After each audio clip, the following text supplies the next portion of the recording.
Oke, selamat pagi semuanya. Saat ini kita akan memulai pelajaran agama kita. Sebelum kita mulai, mari kita berdoa. Bapa di surga, Bapa yang baik, saat ini kami akan mempelajari agama dan mempelajari firman Tuhan. Kiranya Engkau memberikan kami pengertian, tolong berkati, khususnya kelas 7 yang akan mempelajari firman-Mu, supaya kami boleh mengerti semuanya. Di dalam nama Tuhan Yesus, kami telah berdoa. Amin. Sebelumnya kita sudah mempelajari tentang kejatuhan Lucifer dan penyebabnya. Kita telah mempelajari kejatuhan manusia dan penyebabnya. Kita telah melihat bahwa dosa sangat jahat dan merusak semuanya. Lucifer harus diusir dari surga, dan Adam dan Hawa harus diusir dari Taman Eden. Dan semuanya sudah menderita karena dosa. Nah, jadi adik-adik saat ini kita akan mempelajari tentang Allah. Kenapa kita perlu mempelajari tentang Allah? Karena sebelum manusia jatuh ke dalam dosa, manusia boleh bertemu dengan Allah, boleh mengenal Allah, dan boleh berbicara dengan Allah, melihat Allah secara langsung, dan tidak ada batasan antara Allah dan manusia. Semuanya saling berinteraksi secara langsung. Tetapi karena dosa, Allah tidak dapat lagi menemui manusia. Dosa memisahkan kita dari Allah. Yesaya 59 ayat 2. Tetapi yang merupakan pemisah antara kamu dan Allahmu ialah segala kejahatanmu, dan yang membuat dia menyembunyikan diri terhadap kamu, sehingga ia tidak mendengar ialah segala dosamu. Jadi, karena dosa manusia, Allah menjauhkan diri dari manusia. Kenapa? Karena Allah tidak dapat menampakkan diri, Allah tidak dapat menunjukkan dirinya secara langsung kepada manusia yang telah jatuh ke dalam dosa. Ketika Adam dan Hawa belum berdosa, masih hidup suci, Adam dan Hawa boleh melihat Allah secara langsung. Nah, akibat dosa ialah kita tidak dapat melihat Allah. Kita tidak dapat bertemu dengan Allah, dan yang ketiga, kita tidak dapat berinteraksi dengan Allah. Kalau saya dengan kalian, kalau kalian ketemu sama saya langsung, saya bisa berbicara dengan kalian, kalian bisa melihat saya, dan saya bisa melihat kalian. Dan hal yang berbeda terjadi antara manusia dan Allah. Allah dan manusia tidak dapat lagi bersama-sama karena dosa. Namun kita bisa nggak mengenal Allah? Walaupun kita nggak bertemu dengan Allah, walaupun kita tidak berjumpa dengan Allah, melihat Allah secara langsung, bisa tidak kita bisa mengenal Allah? Dan bagaimana caranya mengenal Allah? Nah, kita bisa mengenal Allah. Kita bisa mengenal siapa Allah kita. Yang pertama, Allah dapat dikenal dan diketahui melalui 3 hal ini. Yang pertama, melalui Alkitab. Yang kedua, melalui inkarnasi atau penjelmaan Yesus ketika Yesus datang ke dunia yang pertama kali. Dan yang ketiga, melalui alam. Nah, saat ini kita akan membahas 3 cara untuk mengenal Yesus atau mengenal Allah. Mengenal Tuhan kita. Yang pertama, mengenal Allah melalui Alkitab. Nah, di sini adik-adik, Alkitab adalah pernyataan Allah. Pernyataan itu adalah satu pemberitahuan kepada kita. Alkitab adalah pernyataan Allah akan dirinya kepada manusia. Menyatakan pernyataan ini adalah untuk menjabatani manusia yang berdosa dengan Allah yang penuh kasih. Ini manusia, ini Allah. Di tengah-tengahnya ada jurang. Nah, cara untuk menjembataninya, menyambungkannya adalah Alkitab. Alkitab adalah pernyataan Allah kepada manusia yang berdosa. Supaya apa? Supaya Allah bisa menyatakan kasihnya dan rencananya kepada manusia. Itulah cara pertama kita untuk mengenal Allah. Caranya adalah melalui Alkitab. Makanya kita harus sering-sering baca Alkitab. Jangan lupa untuk membaca Alkitab. Nah, yang kedua, cara untuk mengenal Allah yang kedua adalah mengenal Allah melalui Yesus. Allah itu ada di surga, jauh sekali di surga. Tetapi melalui Yesus, Allah menjelma menjadi Yesus, datang dari surga ke bumi, hidup di dunia, dan menyatakan Allah melalui Yesus. Kita baca di sini.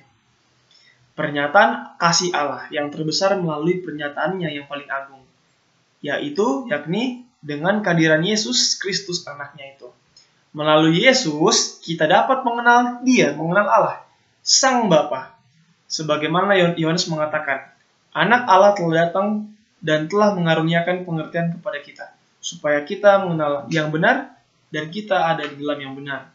Jadi anak Allah telah datang ke dunia supaya kita boleh mengenal Allah. Jadi kita boleh mengenal Allah melalui Yesus. Bagaimana caranya? Kita baca di kitab Injil. Matius, Markus, Lukas, Yohanes. Itu adalah cerita tentang kehidupan pelayanan Yesus di bumi.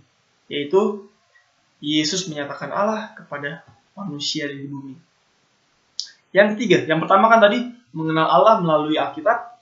Yang kedua mengenal Allah melalui Yesus. Yang ketiga mengenal Allah melalui alam. Nah, bagaimana caranya? Mazmur 19 ayat 2. Langit menceritakan kemuliaan Allah dan cakrawala memberitakan pekerjaan tangannya. Langit menceritakan Allah, cakrawala seluruh dunia menceritakan kemuliaan dan pekerjaan tangannya. Coba adik-adik lihat sini ya.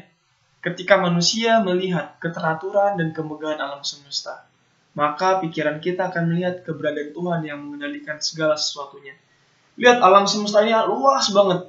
Bumi berotasi pada kecepatan yang tetap. Meteor-meteor berjalan di orbitnya, tidak ada lari-larian, tidak ada yang kacau. 8 planet berjajar mengelilingi matahari. Semuanya itu sangat teratur. Burung-burung terbang, bermigrasi ke tempat yang sama, ke tempat yang lain. Tetap pada keteraturannya. Ikan salmon, kalau ada ikan salmon itu selalu bermigrasi ke tempat yang sama setiap tahunnya. Dan ini menceritakan kepada kita bahwa Allah mengendalikan semuanya. Allah mengendalikan semuanya. Kita bisa belajar tentang Allah di alam. Kita bisa belajar tentang kebaikan Allah, tentang penyertaan Allah dan kepedulian Allah kepada manusia melalui alam semesta. Nah, apa sih kegiatan Allah? Apa sih kegiatan Allah? Nah, kegiatan Allah itu ditulis di Alkitab. Nah, kita bukan hanya mengenal Allah, tetapi kita juga perlu mengenal kegiatan-kegiatannya. Yang pertama, Allah itu adalah pencipta. Kegiatannya menciptakan segala sesuatunya. Yang kedua, dia penopang dunia. Allah sebagai penopang dunia. Yang ketiga, Allah sebagai penebus.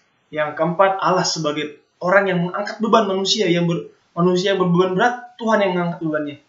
Yang kelima, Allah mengampuni dosa. Dan yang terakhir, Allah adalah Raja alam semesta. Nah, di sini ada ayat-ayatnya. Nanti kalian baca sendiri ya. Sediakan Alkitab kalian. Jadi kegiatan Allah itu adalah ini semua. Allah sangat luar biasa, Allah sangat berkuasa, dan pekerjaan-pekerjaan ini hanya dapat dilakukan oleh Allah. Allah sangat luar biasa dan Allah sangat mengasihi kita. Nah, yang terakhir, bagian yang terakhir, nama-nama Allah. Kita perlu tahu nama-nama Allah di dalam Alkitab. Nama-nama Allah ditulis juga dalam bahasa Ibrani sebagai julukannya. Nih, nama adalah julukan yang menunjukkan sifat dari seseorang. Elyon ini bahasa Ibrani artinya Allah yang maha tinggi.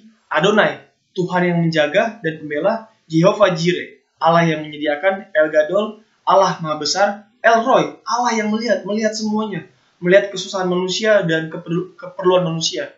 El Shaddai, Allah yang maha perkasa. Immanuel, Allah bersama-sama kita. Immanuel adalah julukan Yesus ketika Allah di surga, namun dia menyertai manusia melalui penjelmaan Yesus. Oleh karena itu Yesus disebut Immanuel, Allah menyertai kita. Bahkan Allah sering disebut Bapa. Ini menunjukkan bahwa Allah itu sangat akrab dengan umatnya. Karena Allah disebut sebagai Bapa dan kita sebagai anak-anaknya.